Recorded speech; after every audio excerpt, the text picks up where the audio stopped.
Welcome to my channel learning with Prachi. और आज हम लेने वाले हैं क्लास 12 की सारी पोएम्स, जिसमें हम डिस्कस करेंगे हर पोएम की theme, MCQ questions, word meanings and literary devices used in the poem. अगर आपको किसी भी वीडियो को डिटेल में जानना है तो उसकी वीडियोस चैनल पे अवेलेबल है। So without wasting any time, let's get started.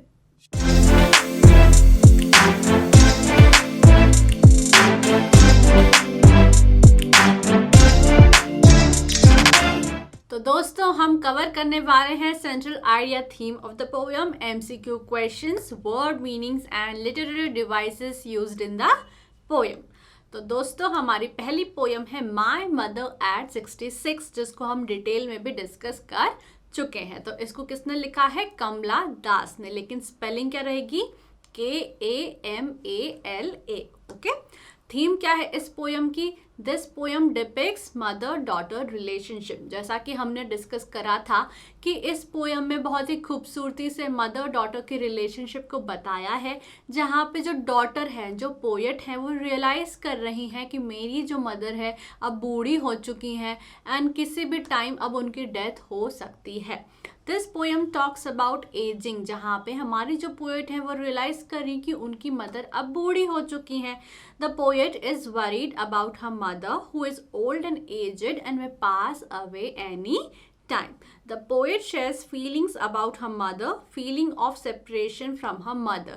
जहाँ पे पोएट को बचपन में भी जब उनकी मदर नहीं दिखती थी तो पोएट थोड़ी सी वरीड हो जाती थी, एंशियस हो जाती थी, और उनको ऐसा लगता था कि वो अपनी मदर को खो देंगी at the cruel hands of death. तो उनका जो ये डर है अब वापस आ रहा है। हमारा पहला स्टैंजा है, Driving from my parents' home to Cochin last Friday morning, I saw my mother beside me, doors, open mouth, her face ashen like that of a corpse, and realized with pain that she was as old as she looked, but soon put the thought away.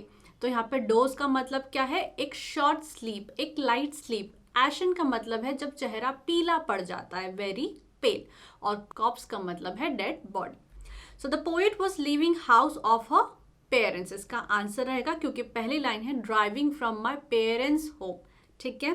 The theme of the poem is, तो theme क्या है इस poem की? Pain of separation from mother या ageing हो सकता है। ठीक है। Why was her mother's face looking like a corpse? तो पोएट की मदर का फेस एक डेड बॉडी की तरह क्यों लग रहा था? क्योंकि उनका फेस बहुत ही पेल था, लाइफलेस था और कलरलेस था। जिस तरीके से एक डेड बॉडी का जो फेस है वो पीला पड़ जाता है, पेल हो जाता है, उसी तरीके से पोएट की मदर का फेस भी देख रहा था। What did the poet notice about her mother? तो पोएट ने अपनी मदर के बारे में क्या नोटिस करा? That she was getting old, she was looking like a dead body, और उनका मुंह खुला हुआ था, क्योंकि यहाँ पे लिखा है डोज, ओपन माउथ। दोस्तों, हमारा नेक्स्ट स्टैंजा है, but soon put the thought away and looked at the young trees sprinting, the merry children spilling out of their homes. अब एमसीक्यू ये भी आ सकता है कि स्प्रिंटिंग का मतलब क्या है? स्प्रिंटिंग का मतलब होता है shooting out of the ground, और स्पिलिंग का मतलब होता है to move out in great numbers. So what do you mean by merry children spilling? ठीक है। Children rushing out of their house to play, तो स्पिलिंग का मतलब होता है बिखरना। तो बच्चे जो थे अपने घर से निकलकर खेल के मैदान में बिखर रहे थे। What thought the poet put away? तो कौन सा थॉट था जो पोएट ने पुट अवे कर दिया? Mother getting aged and mother's lifeless face. जब पोएट को ये रियलाइज हो रहा है कि उनकी मदर जो है अब बूढ़ी हो रही है, तो वो उस थॉट को पुट अवे कर देती हैं। Which word from the stanza means to go like lightning? Go like lightning का मतलब होता है बहुत ही तेजी से, टू शूट। तो यहाँ पे स्प्रिंटिंग का मतलब है shooting out of the ground. ठीक है। सो उसका मतलब होता है गो like lightning. What does trees sprinting signify? तो जब कार बहुत तेजी से चलती है तो ऐसा लग रहा था कि जो पेड़ पौधे हैं पास में वो भी बहुत तेजी से भाग रहे हैं। तो poetically fast pace of life को सिंबलाइज करा गया है, जहाँ पे पोएट ये रियलाइज कर रही हैं कि उन्होंने अपनी मदर के साथ जो टाइम बिताया था वो भी कितनी तेजी से भाग गया। What do trees and children signify? तो हमने डिस्कस करा था कि जो चिल्ड्रन है और जो ट्रीज है वो काफ़ी ज़्यादा यंग हैं, फुल ऑफ लाइफ, वाइटैलिटी और एनर्जी से भरे हुए हैं, जो कि ऑपोजिट है पोएट की मदर की कंडीशन के साथ। तो यहाँ पर sharp contrast to poet mother दिखाया गया है। But after the airport security check, standing a few yards away, I looked again at her, wan, pale as a late winter's moon, and felt that old familiar ache, my childhood's fear. But all I said was, "See you soon, Amma." All I did was smile and smile and smile. दोस्तों यहाँ पे van का मतलब क्या है? Unnaturally pale age from physical और emotional distress. और एक का मतलब क्या है? पेन होना। ठीक है। What was poets childhood fear? तो हमारी पोएट का बचपन का डर क्या था? लूजिंग हर मदर, क्योंकि जब भी उनको बचपन में अपनी मदर नहीं दिखती थी वो डर जाती थी। What does the poet's parting word suggest? तो पार्टिंग वर्ड वो क्या बोल रही हैं? सी यू सून अम्मा। तो हमारी पोएट खुद को भी समझा रही हैं और अपनी मदर को भी समझा रही हैं, रीअश्योरेंस दे रही हैं कि हम एक दूसरे को फिर से मिलेंगे। What is the poetic device used in the line smile and smile and smile? तो यहाँ पे रिपीटेशन का यूज हुआ है। ठीक है। अब यहाँ पे मुखौटा यूज हुआ है, फसाड यूज हुआ है, जिसकी स्पेलिंग है FACADE, यानी जो हमारी पोएट हैं वो एक मुखौटा लगा लेती हैं, खुश होने का दिखावा करती हैं ताकि वो अपनी मदर के सामने वीक ना पड़े। What does familiar ache signify? Childhood fear of losing her mother. What is the poetic device used in the line wan pale as a late winter's moon? तो यहाँ पे as का यूज हुआ है, तो यहाँ पे simile का यूज हुआ है। दोस्तों हमारी नेक्स्ट पोयम है कीपिंग क्वाइट, जिसको लिखा है पैब्लो नेरूडा ने। तो इसकी थीम क्या है? जैसा कि हमने इंडिविजुअल वीडियो में डिस्कस करा था, introspection, retrospection, mindfulness and healing. Introspection का मतलब क्या है? हमको खुद को जानना है। रेट्रोस्पेक्शन का मतलब है हमको हमारी पास्ट एक्टिविटीज को एग्जामिन करना है। माइंडफुलनेस का मतलब है हमको प्रेजेंट मोमेंट में जीना है। और हीलिंग का मतलब है हमको खुद को भी ठीक होना है और नेचर को भी ठीक होने का मौका देना है।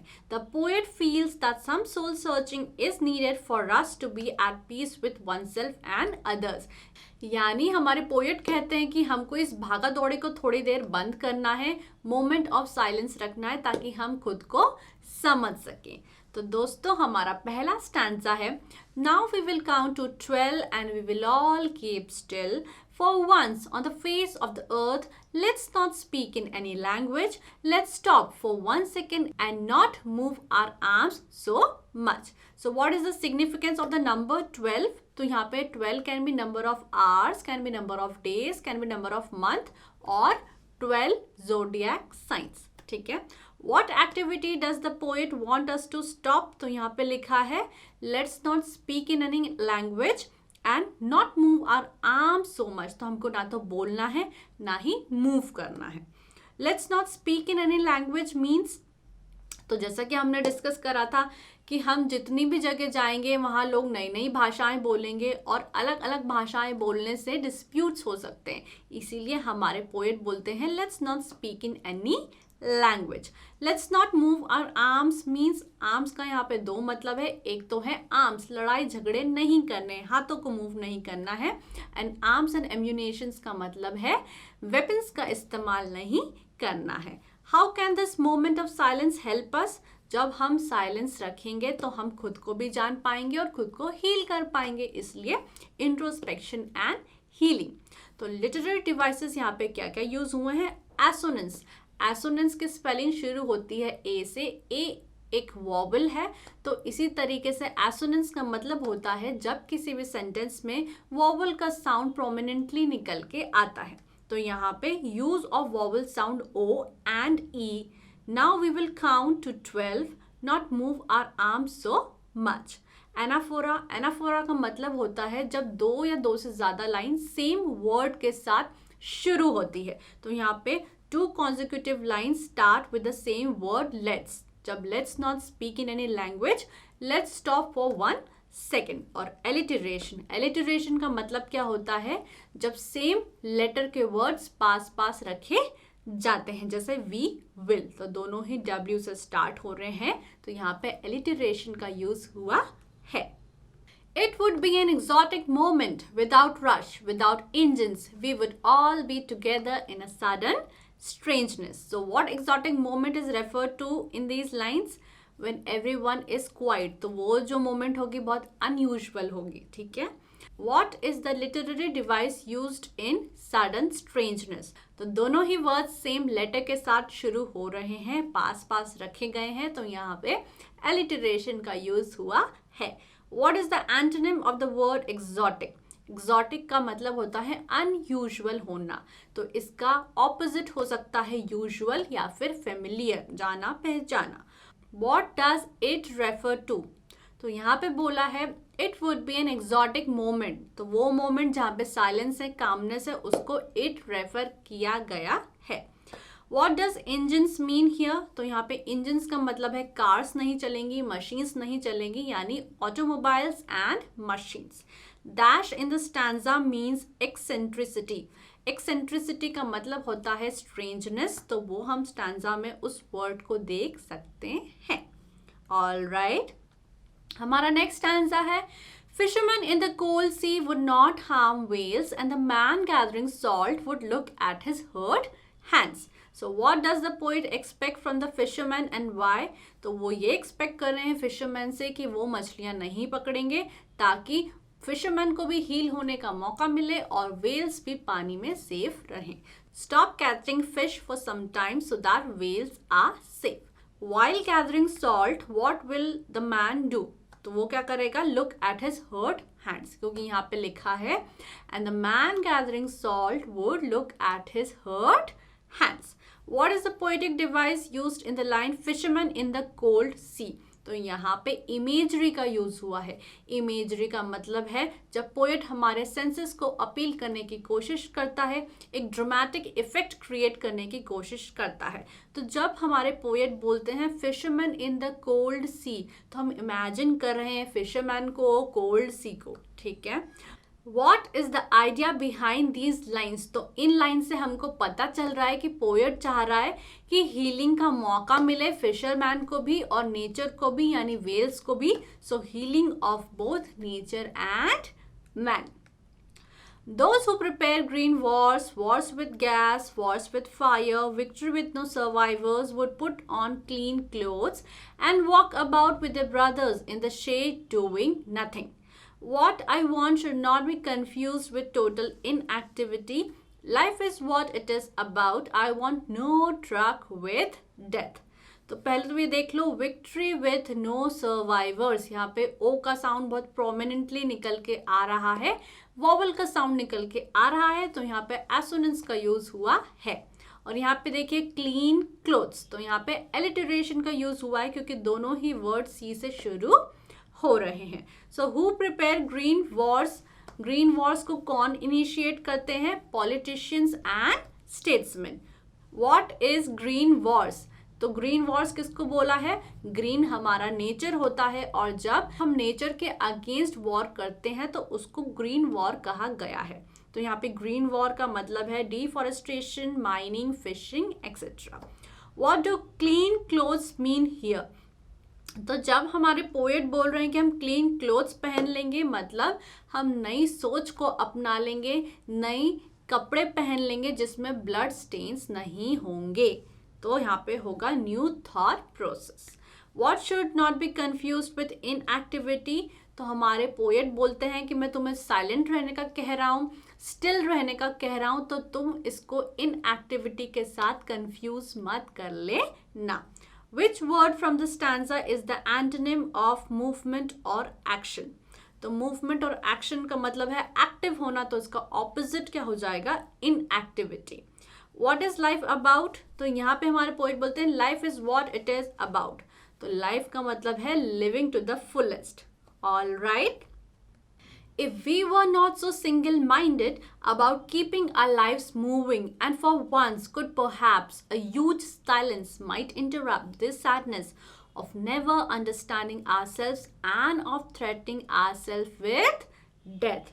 सो whom does we refer to in the above lines? Human beings को बोला है कि हम अगर इतने सिंगल माइंडेड नहीं होते तो.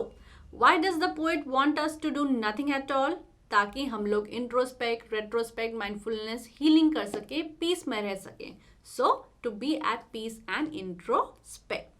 What is single mindedness? Single mindedness का मतलब होता है सेल्फिश होना, सिर्फ अपने बारे में ही सोचना. तो इसका जवाब है thinking only for oneself. What can a huge silence do good to us? क्या होगा अगर हम साइलेंट रहेंगे तो? We will understand our self. What does the poet mean by the word threatening? Threatening का मतलब होता है बुली करना, धमकाना. ठीक है.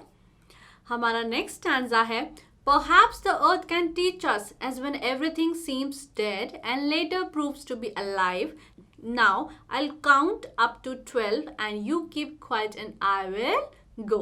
What can earth teach us? तो जैसा कि हमने डिस्कस करा था कि एक छोटा सा बीज जब हम मिट्टी में डालते हैं तो कुछ दिनों तक कुछ नहीं होता है, लेकिन कुछ मोमेंट की स्टिलनेस के बाद उसमें से एक पौधा निकलता है. So earth can teach us life under apparent stillness, resurrection of life, new life springs from dead remains.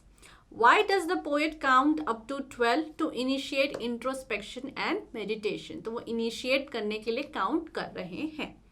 Identify the poetic device in the line, perhaps the earth can teach us. अब यहाँ पे personification हुआ है. क्यों? क्योंकि earth as such तो non human being है, लेकिन हमारे जो पोएट हैं वो बता रहे हैं कि अर्थ एज अ ह्यूमन हमको सिखा सकता है, ठीक है, पढ़ा सकता है. तो ह्यूमन क्वालिटी अर्थ को दी है, तो यहाँ पे पर्सोनिफिकेशन का यूज हुआ है. How does the earth teach us that there is activity even in apparent stillness? Germinating of a seed, जो हम डिस्कस कर चुके हैं.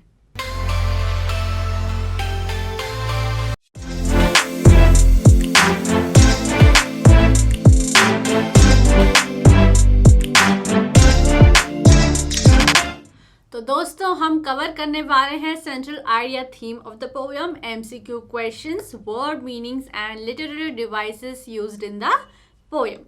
दोस्तों हमारी नेक्स्ट पोएम है an elementary school classroom in a slum. अब इस पोएम में एक स्कूल की बात हुई है जो स्लम में है, ठीक है. तो इस पोएम में उन बच्चों की बात हुई है जो इस स्लम में रहते हैं, इस स्कूल में पढ़ते हैं. उनकी जो दुनिया है एक नॉर्मल लाइफ से बहुत ज़्यादा अलग है. So the poem is written by Stephen Spender.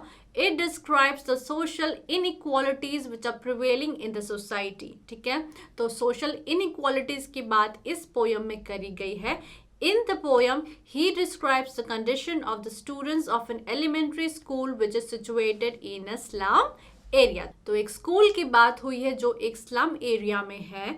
The poet wants to draw the attention of everyone towards these kids so that their life can be improved and they may get trained to become good citizens rather than criminals. तो हमारे poet चाहते हैं कि सभी लोग इन बच्चों पर ध्यान दें ताकि वो भी पढ़ लिख कर एक अच्छे सिटीजन बने. अदरवाइज अगर इनको बेसिक एम्यूनिटीज़ ही नहीं मिलेंगी तो ये क्रिमिनल बन सकते हैं, ये चीज़ें चुराने की कोशिश करेंगे. इसीलिए हमको इन बच्चों को सारी सुख सुविधाएं देना चाहिए, इनको पढ़ाना लिखाना चाहिए, और यही हमारे पोएट चाहते हैं.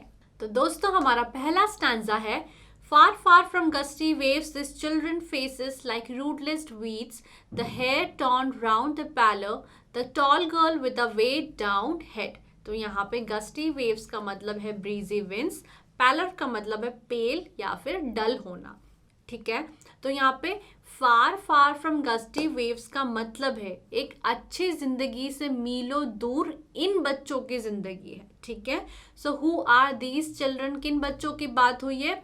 उन बच्चों की बात हुई है जो एक स्लम में रहते हैं. Poor children who live in slum. What does the poet mean bye gusty waves? तो एज सच तो गस्टी वेव्स का मतलब होता है ब्रीजी विंड्स, लेकिन इस पोएम में उसका मतलब है कि एक अच्छी जिंदगी, एक एनर्जेटिक, एक हेल्दी जिंदगी से दूर इन लोगों की एक दुनिया है जो बहुत ही बेकार है. तो यहाँ पे गस्टी वेव्स का मतलब है energetic and exuberant. All right, identify the figure of speech in these lines. तो यहाँ पे बोला है लाइक रूटलेस वीड्स, ये जो बच्चे हैं रूटलेस वीड्स की तरह हैं, जंगली पौधों की तरह हैं। तो यहाँ पे लाइक का यूज हुआ है, तो यहाँ पे सिमिली का यूज हुआ है। The tall girl with a weighed down head means, एक लड़की है जिसका सर बहुत भारी है, बड़ा सा है, क्योंकि उसमें विटामिन की कमी है। तो she is ill and exhausted. What does the poet want to convey by comparing slum children to rootless weeds? तो जिस तरीके से जो जंगली पौधे होते हैं वो अनवांटेड होते हैं, सिमिलरली ये जो बच्चे हैं ये भी अनवांटेड हैं, ठीक है। So unwanted by society. दोस्तों हमारा नेक्स्ट स्टैंजा है, the paper seeming boy with rat's eyes, the stunted unlucky hair of twisted bones reciting a father's gnarled disease, his lessons from his desk at back of the dim class, one unnoted, sweet and young.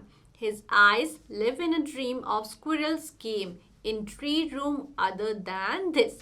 यहाँ पे stunted का मतलब है वो जो बच्चा है not fully grown due to malnutrition, उसको प्रोटीन्स विटामिन्स नहीं मिले हैं, न्यूट्रिशियस खाना नहीं मिला है, जिसके कारण उसकी जो ग्रोथ है वो रुक गई है। नाल्ड का मतलब है यहाँ पे नॉटेड, रफ, और वीड्स का मतलब है unwanted plants that grow on their own, जिसको हम जंगली पौधे बोलते हैं। Paper seeming boy, paper seeming का मतलब है बहुत ही दुबला पतला सा बॉय है, as thin as a sheet of paper, और हेयर का मतलब है यहाँ पे सक्सेसर, जो उसके फादर का जो अपना बेटा है, ठीक है, तो उसको यहाँ पे बोला है। How is the boy described here, तो लड़के को किस तरीके से बताया गया है, thin and eyes popped out like a rat, वो इतना ज्यादा दुबला पतला है, अंडर नरिश्ड है, कि उसकी जो आंखें हैं वो चूहे की तरह पॉप्ड आउट है, ठीक है। Who is unlucky hair, unlucky बच्चा कौन है, the boy having an inherited disability, तो उसके फादर को भी कोई प्रॉब्लम थी, कोई डिसेबिलिटी थी, और वो जेनेटिकली अब उसमें भी ट्रांसफर हो गई है। वॉट हैज ही इनहेरिटेड, तो उसने कौन सी बीमारी इनहेरिट करी है, ट्विस्टेड बोन्स की, ठीक है। Who is sitting at the back of the dim class, class के बैक में एक बच्चा बैठा है, who is one young boy. How is he different from the rest of the class, क्योंकि वो अपनी स्टडीज में बिल्कुल भी इंटरेस्टेड नहीं है, और वो स्क्विरल के गेम में बहुत इंटरेस्ट दिखा रहा है। तो दोस्तों लिटरेरी डिवाइसेस क्या क्या यूज हुए हैं, simile, children are compared with rootless weed, तो यहाँ पे लाइक का यूज हुआ है, तो सिमिली का यूज हुआ है। मेटाफोर का यूज हुआ है, कंपेरिजन हुआ है, boy is compared with paper as he is thin, paper seeming boy, तो यहाँ पे मेटाफोर का यूज हुआ है। Repetition, use of far far to stress on the distance, यानी एक अच्छी जिंदगी से मीलों मीलों दूर इन बच्चों की एक दुनिया है, ठीक है, तो यहाँ पे रिपीटिशन यूज हुआ है। On sour cream walls donations, Shakespeare's head cloudlets at dawn, civilized dome riding all cities, bellied flowery Tyrolese valley, open-handed map awarding the world its world। तो यहाँ पे सार का मतलब क्या है, unpleasant, here refers to the colour of sour cream, off white और creamish, तो जो वॉल्स हैं क्लासरूम की बहुत क्रीमिश हैं, डल हैं, उसकी जो पपड़ी जैसे हम बोलते हैं वॉल की, वो निकल रही है, जिससे हमको पता चल रहा है कि उस क्लासरूम पर कोई भी ध्यान नहीं दे रहा है। डोनेशंस का मतलब क्या है, थिंग्स गिवन और रिसीव्ड इन चैरिटी, तो इन बच्चों को बहुत सारे लोग डोनेशन देकर गए हैं। डॉन का मतलब है अर्ली मॉर्निंग या फिर सनराइज, और सिविलाइज्ड डोम का यहाँ पे मतलब है rising sun at the horizon which is in the shape of a dome. What are the donations on the wall, wall पे क्या क्या डोनेशंस हैं, बहुत सारे गिफ्ट्स हैं जो बच्चों को बहुत सारे लोग देकर गए हैं। Why does the poet use the word सार, सार का मतलब क्या है, अनप्लीजेंट सा, तो जैसा कि हमने डिस्कस करा वो जो वॉल्स हैं उन पे कोई भी ध्यान नहीं दे रहा है, to indicate walls condition which is bad. What do open-handed map symbolize? तो open-handed map symbolize कर रहे हैं map drawn by people in power. Which word in the extract means sophisticated? तो civilized का मतलब होता है sophisticated. तो civilized word match हो रहा है sophisticated से. And yet, for these children, these windows, not this map, their world. where all the futures painted with the fog, a narrow street sealed in with a lead sky, far far from rivers, capes and stars of words. यहाँ पे टायरोलिस valley एक beautiful ice free valley है Austria में. Sealed का मतलब है बंद होना, लॉक होना, शट होना. लिट का मतलब है dark future of kids.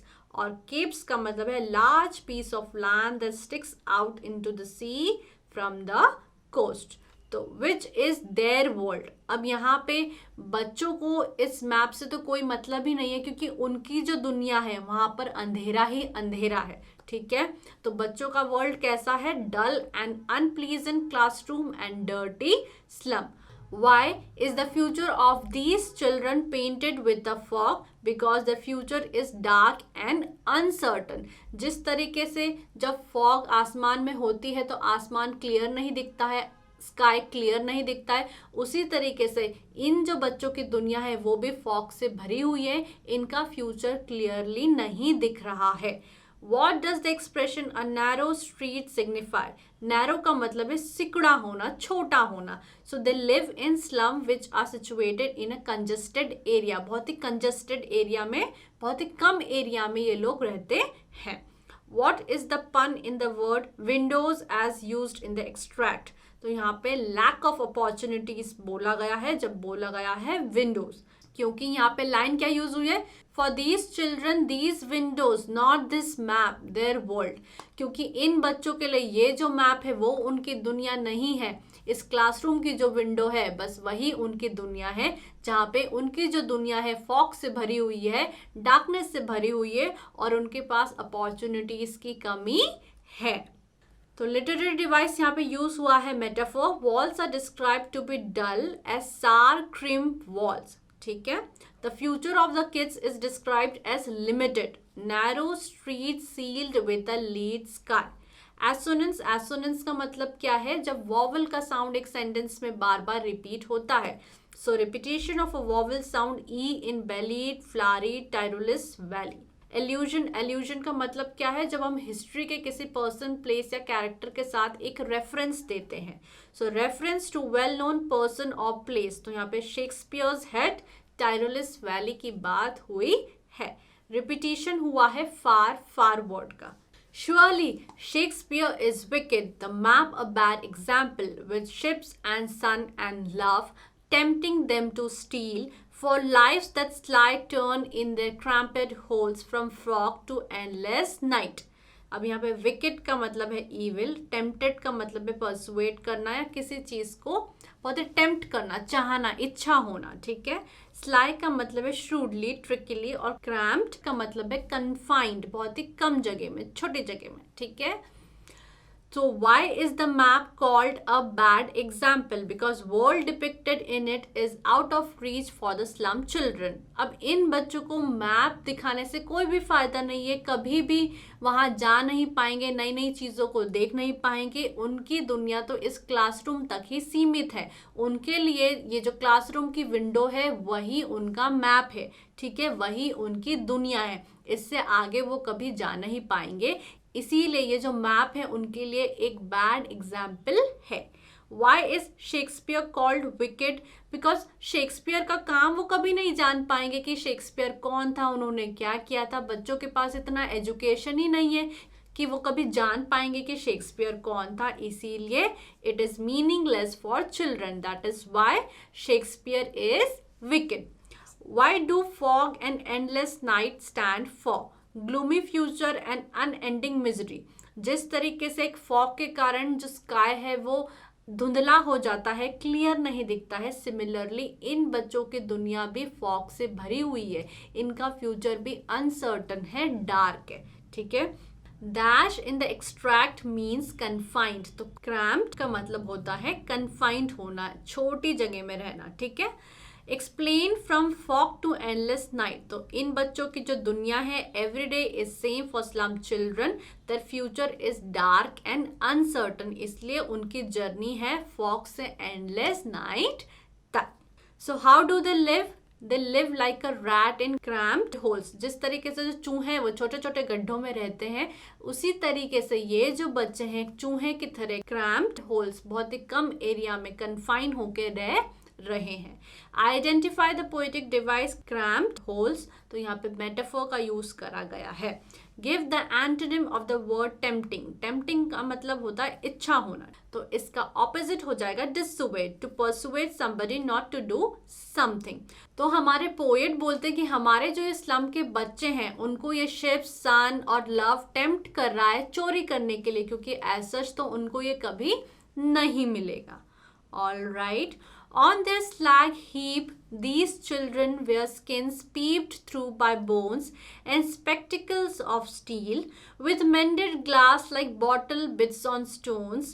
All of their time and space are foggy slum, so blot their maps with slums as big as doom. यहाँ पे स्लैग का मतलब है वीक होना और हीप का मतलब होता है कचरे का अंबार, ठीक है, कचरे का ढेर। मेंडेड का मतलब है रिपेयर होना, ब्लॉट का मतलब है to mark with a spot, और डूम का मतलब है डिजास्टर। तो ये जो बच्चे हैं वो एक कचरे के ढेर की तरह है। वो इतने दुबले पतले से हैं, उनकी बॉडी में मांस ही नहीं है, जो उनकी स्किन है वो पीप हो रही है बोन्स से, ठीक है, और उनके जो चश्मे हैं वो टूटे हुए हैं, तो अलग ही दिख रहा है कि उनके चश्मे टूटे हुए हैं और उनको जोड़ा गया है, ठीक है। So what image is used to describe the poverty of this children? slag heap and skin showing through bones, ठीक है। What sort of life do these children lead? वो बहुत ही ज़्यादा पुअर हैं, अनहेल्दी सराउंडिंग है और होपलेसनेस से भरे हुए हैं। Identify the figure of speech used in line 3। तो यहाँ पे लिखा है like bottle beads on stones, तो यहाँ पे लाइक का यूज हुआ है, तो सिमिली का यूज हुआ है। एक्सप्लेन स्लैग हीप, तो जिस तरीके से कचरे का अंबार होता है, सिमिलरली चिल्ड्रन बॉडीज और अनहेल्दी सराउंडिंग की बात करी गई है, ठीक है। ये बच्चे जो हैं बहुत ही वीक हैं और अनवांटेड हैं, अनहेल्दी हैं, ठीक है। What future awaits these children? Dark and uncertain, because in बच्चों का तो कोई फ्यूचर ही नहीं है। What does मेंडेड glass means? मेंडेड glass का मतलब है कि ये जो ग्लास थे उनके वो ब्रोकन है, ठीक है, उनको जोड़ा गया है, तो वो अलग ही दिख रहे हैं, ठीक है। लिटरेरी डिवाइस यहाँ पे यूज हुआ है, मेटाफोर, कंपैरिजन किया गया है। Their homes are very small like holes, ठीक है, क्रैम्पेड होल्स कहा गया है जब, ठीक है। सिमिली का यूज हुआ है like bottle beads on stones, और एलिटरेशन का यूज हुआ है use of F sound from fog, तो दोनों ही एफ से शुरू हो रहे हैं, कॉन्सोनेंट हैं और पास पास रखे गए। Unless governor, inspector, visitor, this map becomes their window and these windows the shut upon their lives like catacombs. तो हमारे पोएट बोलते हैं कि जब तक कोई गवर्नर, इंस्पेक्टर, विजिटर आके मदद नहीं करता है, इन बच्चों की कंडीशन नहीं बदलेगी, और हमको असली वाला मैप है, जो रियल मैप है, उसी को इन बच्चों की विंडो बनाना है। What is the theme of the poem? So this poem talks about social injustice and class inequality, कि equality बिल्कुल भी यहाँ पर नहीं है। What does the word catacombs imply here? Near death experiences, कब्र। जिस तरीके से कब्र में कोई मूवमेंट नहीं होती है, ठीक है, उसी तरीके से इन बच्चों की जिंदगी में भी कोई बदलाव नहीं आ रहा है। दोस्तों, हमारा लास्ट स्टैंजा है, break, oh break, open till they break the town and show the children to green fields and make their world run ashore on gold sands and let their tongues run naked into books the white and green leaves open. History is theirs whose language is the sun. तो दोस्तों यहाँ पे to whom does they refer to?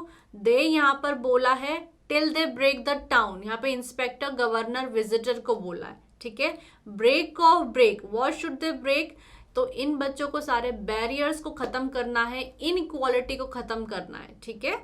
Identify the literary device in whose language is the sun, तो यहाँ पे metaphor की बात करी गई है, ठीक है। What is the appeal made by the poet? तो क्या अपील करा है हमारा पोएट?